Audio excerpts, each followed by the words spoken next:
রাধে রাধে। আজকে আমার দিদার বাড়িতে বৈষ্ণব সেবার অনুষ্ঠান হচ্ছে, সেখানেই আমরা উপস্থিত হয়েছি।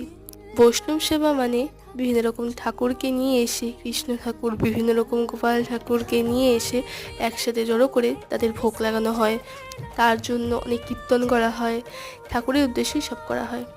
যখনই ঠাকুরের নাম আসে তখনই সবার চোখ দিয়ে আপনা আপনি জল গড়িয়ে আসে।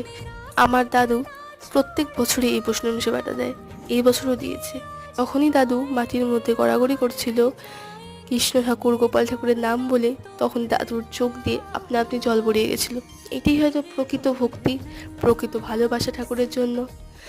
সেখানে বাচ্চা থেকে বুড়ো সবাই সমান ভালোবাসার ভক্তি নিয়ে আসে।